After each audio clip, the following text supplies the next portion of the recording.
Bonjour, je m'appelle Ahmed, je suis soudanais. Particulièrement, je suis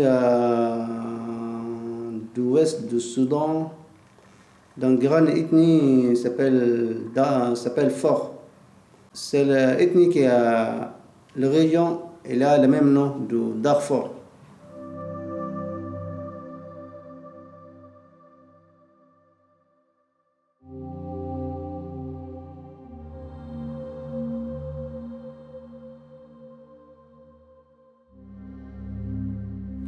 Et je suis venu d'une grande famille. Nous sommes 10, le même père, la même mère. Je suis la septième personne de ma famille. La première personne dans ma famille s'appelle Sef. C'est mon grand frère. Et le deuxième s'appelle Mohamed. Et le troisième, Adam. Et le quatrième, Mustafa. Et le cinquième, son meilleur sœur s'appelle Arafa, que je l'aime beaucoup. Et le sixième aussi une fille aussi s'appelle Zainab. Le septième, c'est moi, oui. Aussi, le huitième, c'est aussi une fille qui s'appelle Aziza. Et le neuvième, aussi un garçon, s'appelle Halim aussi. Lui, il est aussi toujours il est dehors du Soudan. Le dernier, l'aîné de ma mère, c'est un garçon aussi. Il est toujours au Soudan. Il est peut-être une personne handicapée. À cause de ça, toujours il est au Soudan. J'ai perdu mon père il y a quelques années à cause de la problème du Soudan. Il est tué dans son ferme. Et je ne peux pas parler de cette époque.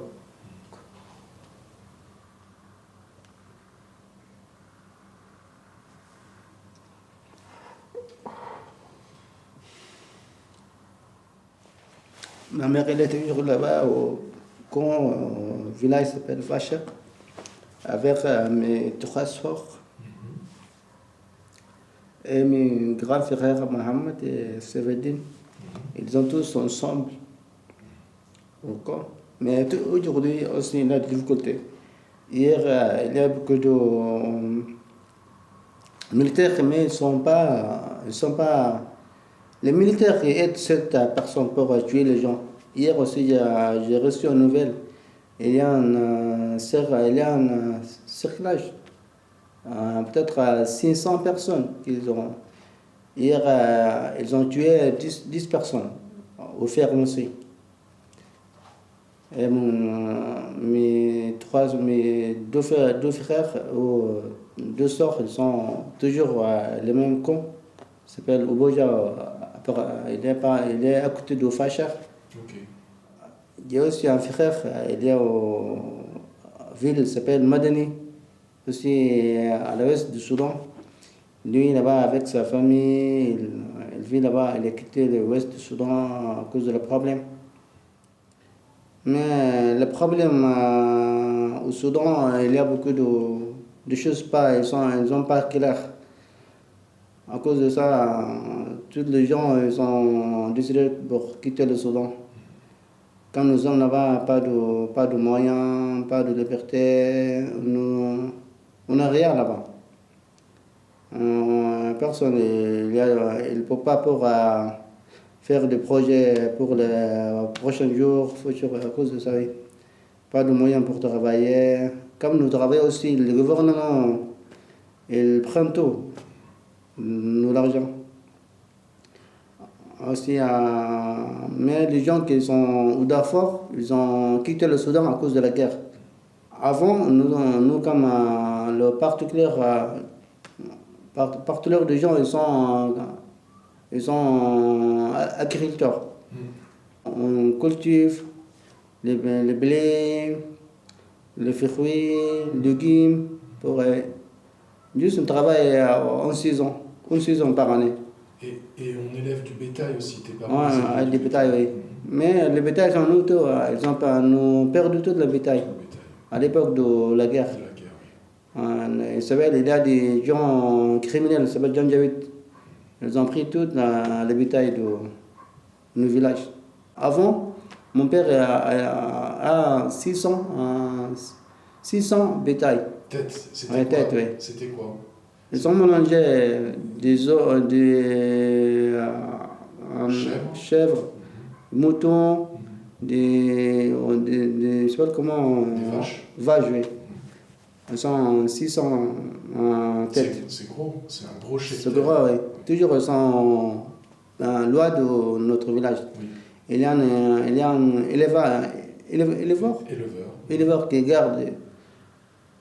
Après la guerre, comme je suis décidé pour, comme tout le monde, ils ont décidé pour quitter le Soudan à cause du problème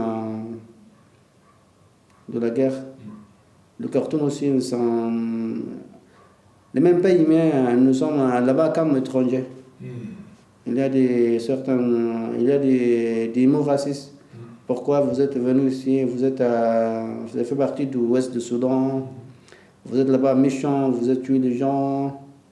Aussi, nous ne sommes pas à l'aise là-bas au capital.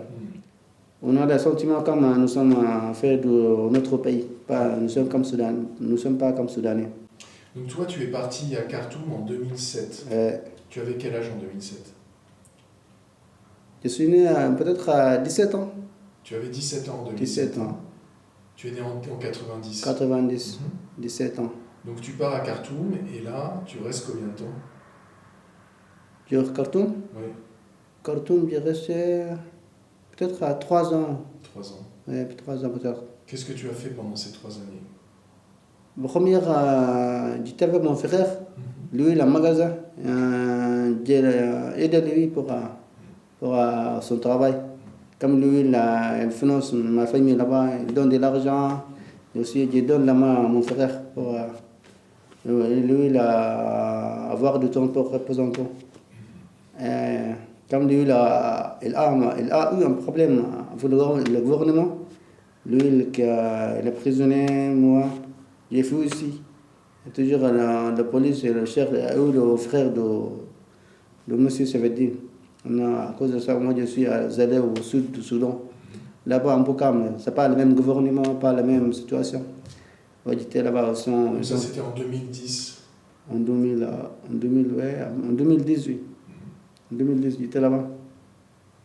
J'ai resté là-bas pas mal de temps, peut-être. J'ai fait là-bas, j'ai commencé de première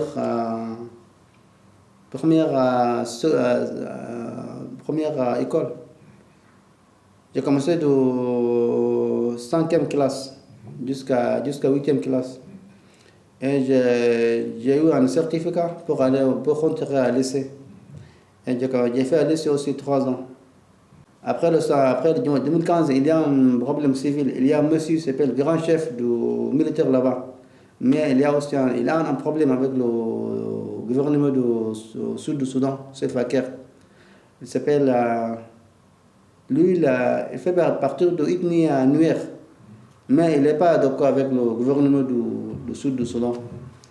Oui, il a commencé un problème aux villes de Malakal. Ils ont tout détruit la ville. Ils ont tué 600 personnes dans une nuit. Les bétails, ils ont tout fui. Nous sommes aussi décidés pour quitter le village. Et nous sommes obligés pour retourner au ouest du Soudan, à l'est du Soudan, comme la capitale. Nous sommes arrivés à la première ville au bord de mer, à Nil, ça s'appelle Nil, pas mer. Le fleuve, le Nil. Le fleuve, le Nil, oui. Il s'appelle Rabat. C'est une grande ville aussi, à côté de la capitale. On est resté là-bas aussi pendant une semaine. Comment vous êtes déplacé? Vous étiez à pied? Nous sommes maintenant, il y a un grand bateau. Ah, ok. Grand bateau, nous sommes pris le bateau. Okay. Nous avons eu beaucoup de difficultés. Il y a des gens qui tirent des balles sur le bateau, mais on a réussi pour fuir pour quitter le village. Nous sommes arrivés aux villes qui s'appellent Rabat. On est resté là-bas pas de temps. Et on est resté une semaine. Et après une semaine, nous sommes continué notre voyage pour jusqu'à la capitale. Khartoum. Mais là-bas aussi, j'étais avec mes amis, mais je suis pas à l'aise là-bas. Mon frère est prisonnier. Ouais. Celui qui avait le magasin, il a été prisonnier. Ouais. À cause de ça, je suis décidé pour quitter le Soudan. Ma famille sont pauvres au camp là-bas. Ils n'ont pas de moyens pour m'aider. À cause de ça, j'ai décidé pour aller à certains pays comme Égypte ou Libye pour aider ma famille là-bas au camp ou aussi pour avoir le moyen pour vivre comme tout le monde. Pas de, à cause de ça, je suis dans 2016, le mois d'août, je suis quitté le Soudan pour aller n'importe quel pays. J'étais aux villes qui s'appelle Bor Soudan. C'est la dernière ville sans frontière avec l'Égypte. Mais je n'ai pas l'argent pour prendre le transport. J'étais là-bas avec les gens qui avaient qu'ils ont culture, qui sont comme mine d'or. J'étais là-bas. J'ai travaillé pendant quelques mois et j'ai trouvé peut-être un argent, peut-être 100 €. Et j'ai pris un petit camion. Nous sommes allés pendant 5 jours au désert. Mais on n'a pas réussi pour rentrer à la Libye. Et après, on a eu beaucoup de difficultés, pas l'eau, pas de nourriture. Et dans le 7e jour, il y a certains gens, ils ont nous trouvé dans le désert. Ils ont ramené encore au Soudan pour nous sommes retournés au Soudan. Et j'ai resté encore une semaine. Et après, j'ai pris une autre décision pour aller au Égypte. C'est moins simple et pas de désert, pas de difficulté pour aller au Égypte. Et j'ai pris le bus du Soudan jusqu'à l'Égypte. Quand je suis arrivé à l'Égypte, j'ai mes proches là-bas. Ils ont vécu là-bas pendant aussi pas mal de temps. J'ai resté avec eux pendant 2 mois. On a travaillé. C'était où en Égypte? En Égypte, à la Caire. Au Caire, oui. Le quartier s'appelle Ain Shams. C'est un quartier pauvre aussi, à la Caire. J'étais avec eux pendant 2 mois, on a travaillé un peu. Et le 3e mois, on a trouvé un moyen. Il y a des gens, ils ont parlé. Il y a des bateaux qui amènent les gens jusqu'à l'Italie. Excuse-moi, quand tu dis que tu travaillais au Caire, qu'est-ce que tu faisais? Comme je sais pas comment, bâtiment. Dans le bâtiment? Oui, travaillé dans le bâtiment 2 mois. D'accord. Et après, nous sommes été 6, moi avec 5 amis.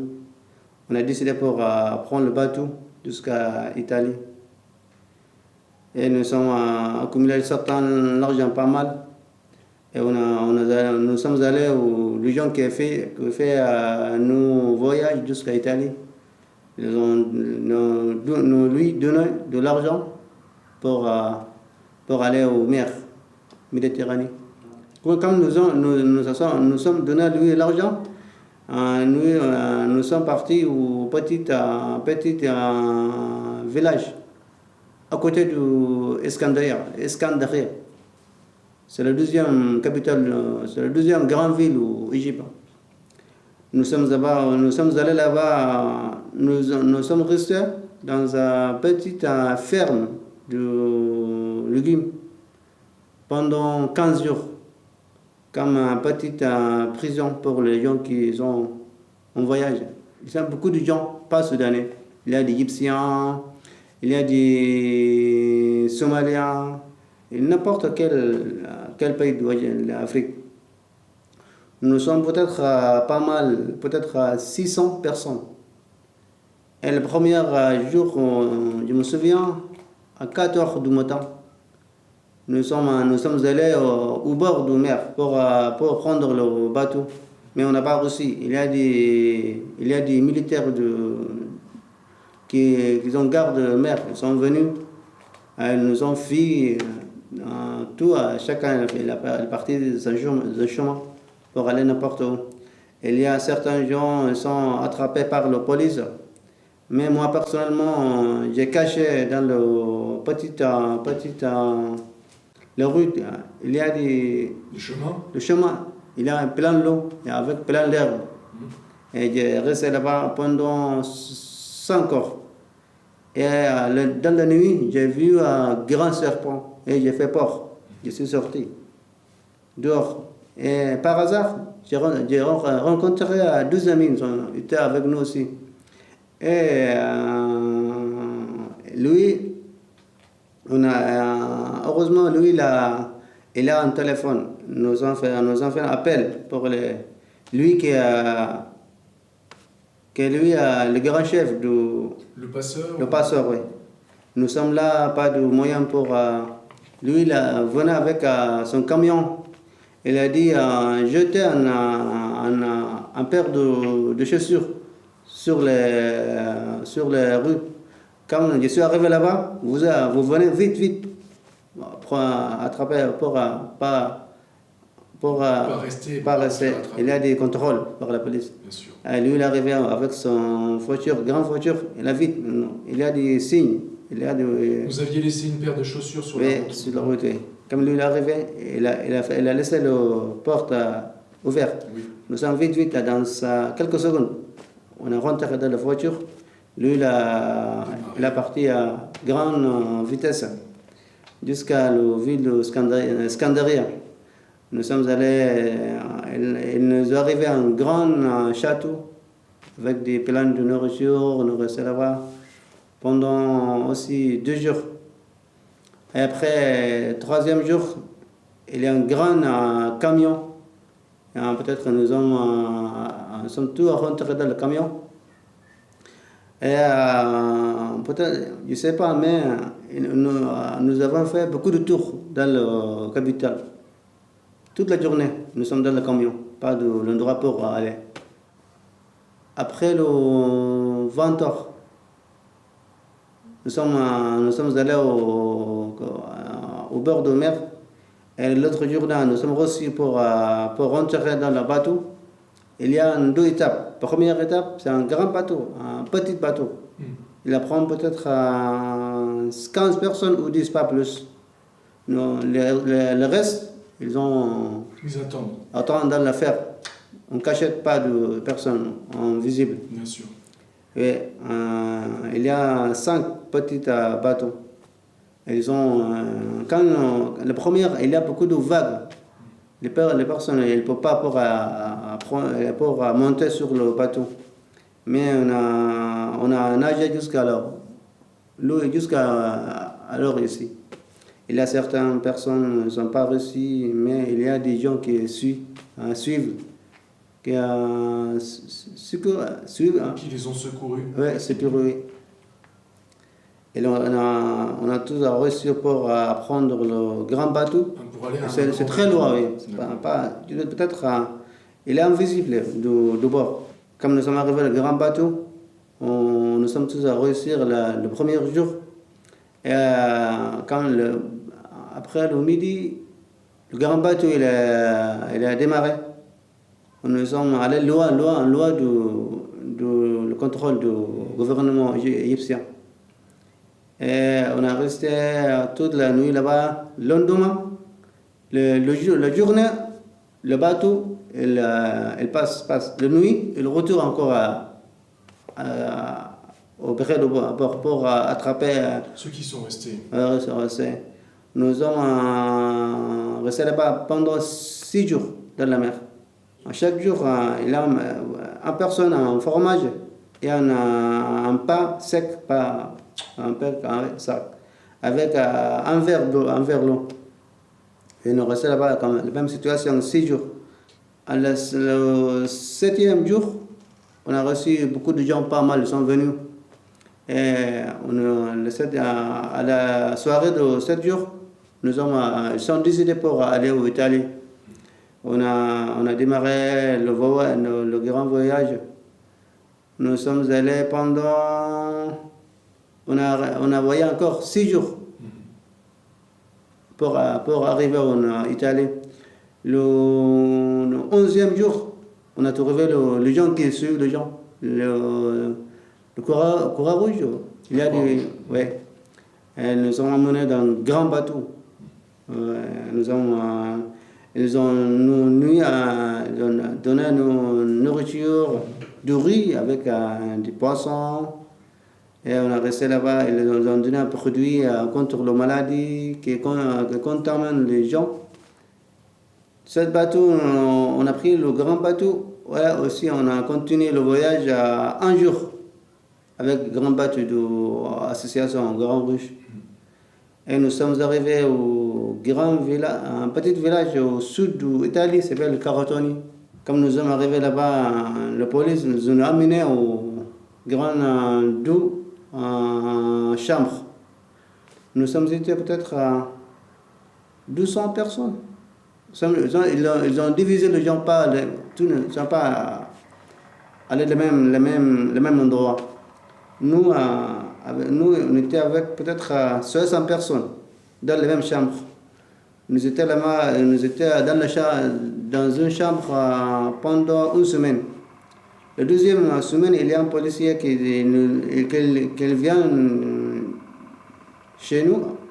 Il nous dit qu'il est obligatoire pour mettre des fingers je sais pas comment on peint, pour prendre les empreintes. Ouais, prendre les empreintes. Ah oui, vous avez dû prendre les empreintes, ok. Oui, il a dit qu'il est obligatoire.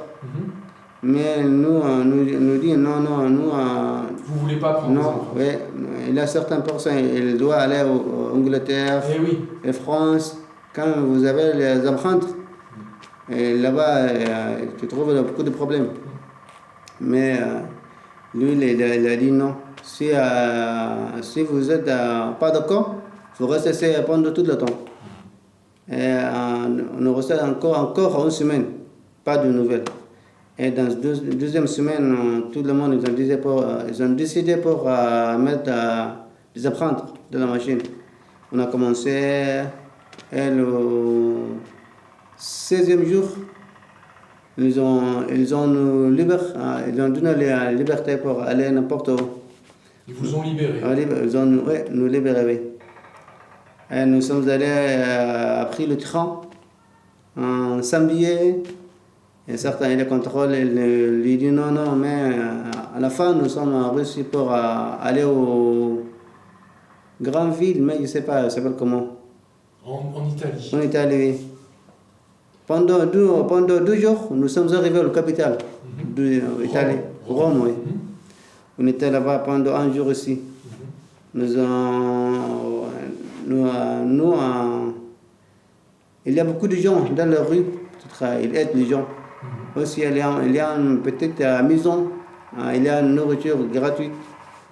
Peut-être en situation, mais je ne sais pas comment. On était là-bas aussi pendant 3 jours, à la capitale de l'Italie. Il y a beaucoup de difficultés là-bas en Italie. Pas de travail, pas de la maison pour les gens réfugiés. Et encore, nous sommes décidés pour venir en France. On a pris aussi un train pour aller en France, mais nous sommes arrivés à la frontière, qui s'appelle Ventimille. Ventimille, oui. Il y a un grand camp là-bas. Un camp, oui. Camp, là, oui. On a resté là-bas, on est resté là pendant 15 jours. Les gens sont tous en bas, les Croix-Rouge. Il y a 3 repas par jour. Un petit déjeuner, dîner, nous sommes ils ont nous donné les vêtements pour changer le nouveau vêtement qu'il y a. Ancien. Oui, ancien, oui. On a resté là-bas pas mal, on a changé, peut-être on a senti l'air d'Europe, un peu. Et le 16e jour, il y a certains gens, ils ont dit, lendemain, il faut aller en France, il y a des moyens. Il y a des gens qui ont contact en France, mais ils connaissent bien le chemin pour aller en France. Il y a peut-être, il y a un monsieur qui s'appelle, il est origine de Mali, je ne sais pas. Lui, il fait comme le guide. Il montre les gens inconnus. Ouais, nous lui donnons à chacun peut-être 30 euros pour nous guider jusqu'à la France. Nous sommes sortis de Fantimi peut-être à 22 heures la nuit. On a continué, on a monté sur la montagne, on a sur le, je sais pas comment, tunnel du train. Et nous sommes traversé la frontière pendant 10 heures à pied. Et le premier village en France, peut-être à Nice. Nice, oui, Nice. C'est une ville, hein? Oui, c'est une ville, oui. Nous sommes arrivés, nous sommes c'est une très belle ville. Avec des touristes, avec la plage. Il y a un bon endroit sur la mer, pas comme l'Italie. C'est la première ville que c'est pas comme à Paris aussi, c'est très belle. Elle est propre, toujours. Nous sommes passés là-bas à 5 heures du matin. Et nous sommes allés à côté de le train, mais il y a beaucoup de policiers. On n'a pas le moyen pour prendre le train. Et nous sommes décidés pour aller à la deuxième ville. Nous sommes aussi quitté le 7 à Nice. Nous sommes allés à pied peut-être pendant 2 heures, peut-être à pied aussi. Nous sommes arrivés à la deuxième ville, mais je ne sais pas comment. Nous sommes allés là-bas, on a réussi pour prendre le train. On a pris le train de cette ville jusqu'à Marseille. Quand nous sommes arrivés à Marseille, nous avons très faim. Bien sûr.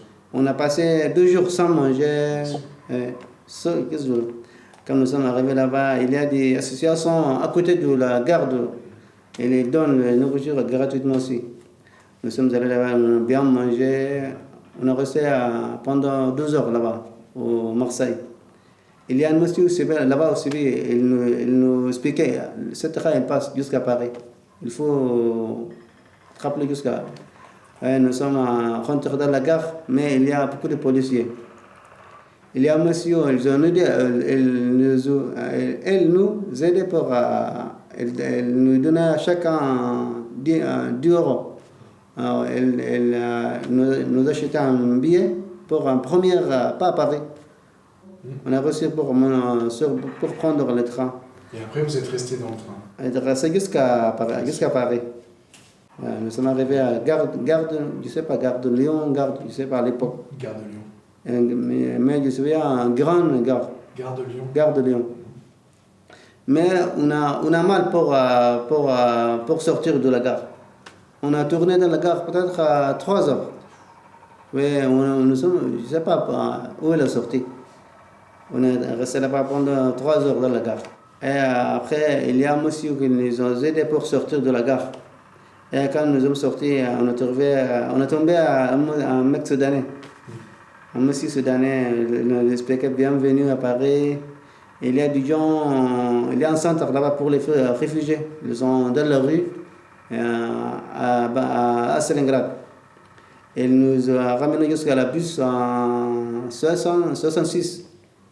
Elle nous dit à cette bus, elle passe jusqu'à Stalingrad. Quand vous êtes arrivés là-bas, descendez là-bas. Il y a beaucoup de gens sur la rue. On a pris le bus jusqu'à Stalingrad.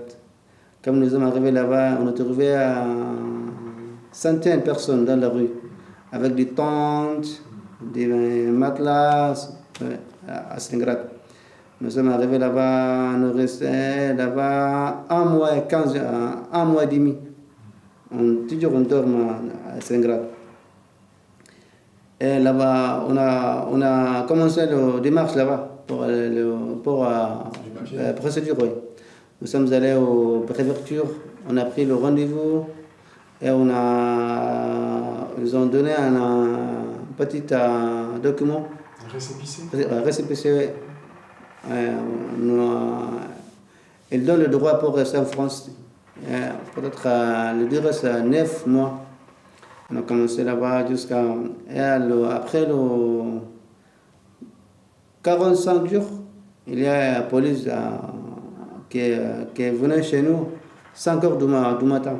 Okay. Il nous a accueillis pour aller au centre de détention.